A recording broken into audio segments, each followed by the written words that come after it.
All right, I think it's best for me to give you the feedback orally since it's no fault of your own, but we are running a bit out of time. So, the first slide, it's pretty interesting. I think it's visually pleasing.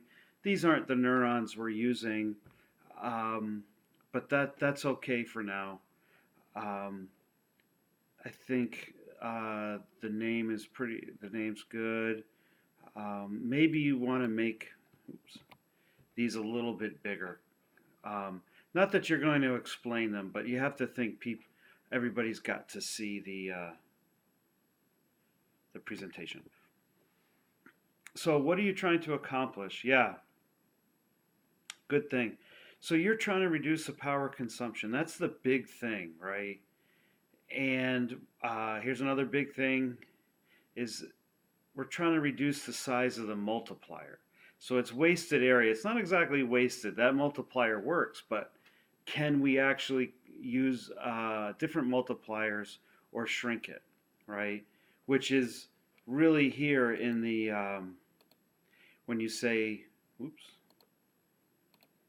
implement a new multiplier. So this would kind of be a sub thing of that.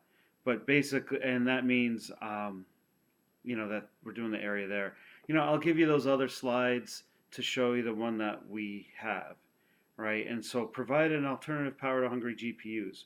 Well, maybe that would go up here because that's reducing power. Why are we trying to reduce power? Um, we're trying to reduce our carbon footprint, right? So it just to get the flow of ideas. All the things are here. Just maybe make the output a little smoother. All right. Um, this isn't exactly theory. This is more about what we're trying to do, and it's sub-threshold design. So we're going to use the GM over ID technique and sub-threshold or moderate inversion, excuse me, to reduce the power. Um, I think what you need to do is use some things from the 124 manual, and you can copy that in there and show how you can just lower the current, and it lowers um, the power of the circuit. Having to fabricate it that is a thing to do. It's not really theory. All right.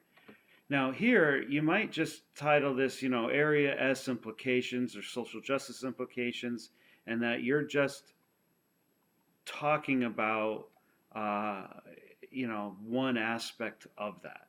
Another thing though is artificial intelligence is being used in communication systems. So if we can lower the power of that, well, then that's less carbon footprint. Now, yeah, maybe the power in a communication system isn't as significant as cars or other things, but um, it can be important, especially for cell phone towers and things like that.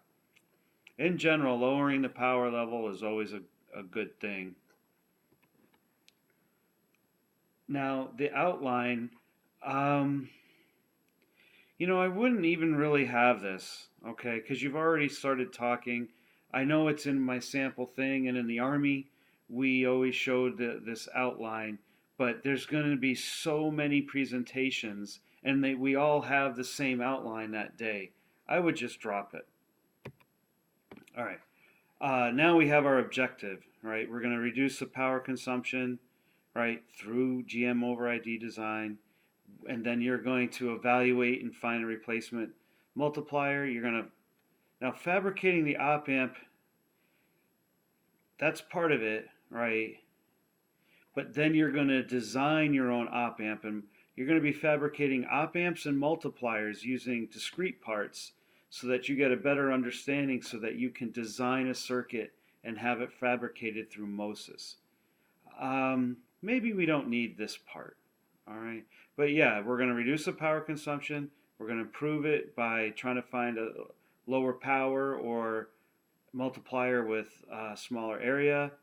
Then you're going to fabricate an op amp and design one so that you get a feel for what it's really like before you go into cadence. And then you're going to do the same thing for the multiplier. Maybe we don't really need that, this final thing. Okay. Targeted audience, engineering departments and college of a lot of this, yeah, it's kind of the same thing over and over. Engineering departments and colleges and university faculty are all kind of the same thing. Um, Basically, anybody who wants to use an AI system with a reduced power would be a targeted audience. So maybe autonomous vehicles or look into communication systems.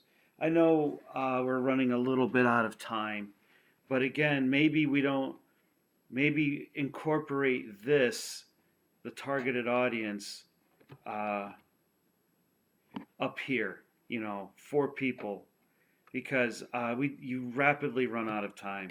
So maybe just move this to another slide. Yeah, the existing design, I'll send that to you. System block diagram.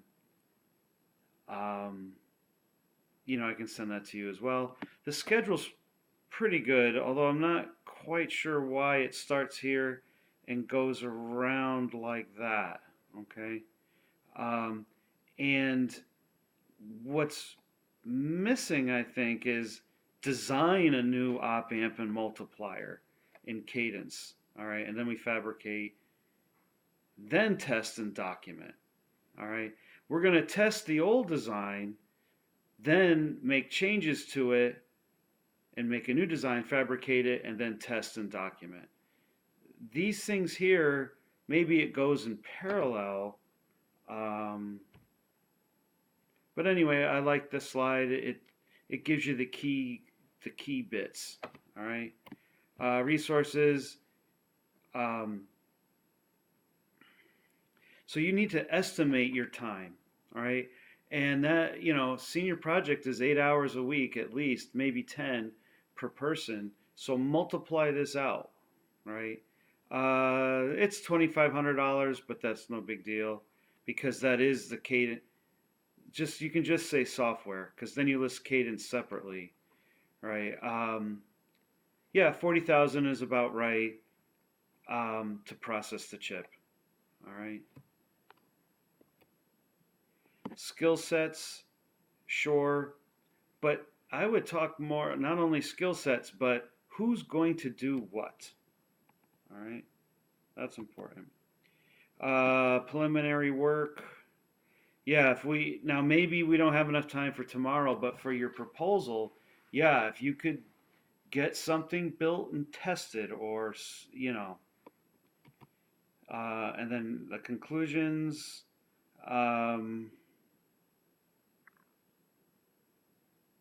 Yeah, you need to. This isn't exactly what you're doing. This is basically you're going to uh, come up with a more efficient multiplier, uh, on-chip multiplier. That's what you're going to do, and then your references. Now, yeah, if you want to talk about theory, right?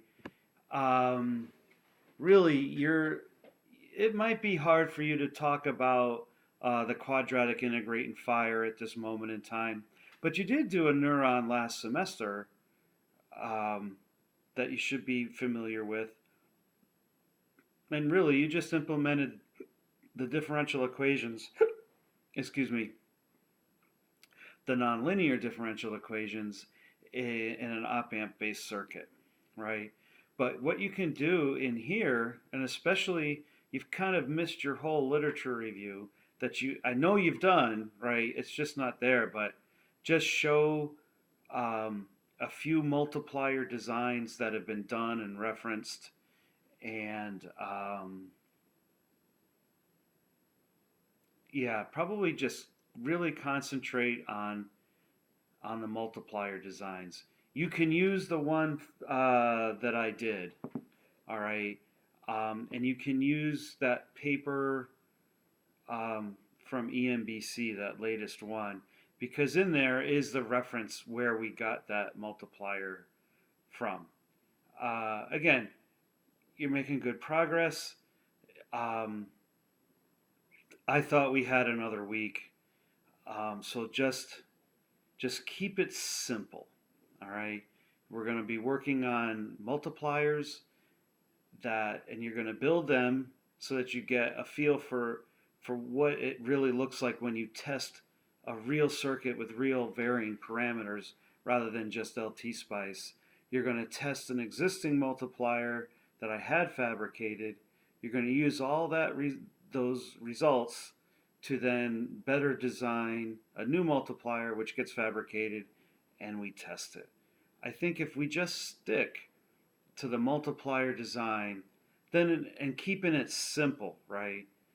Um, Everything will flow from that. Anyway, thanks for working on the project. Thanks.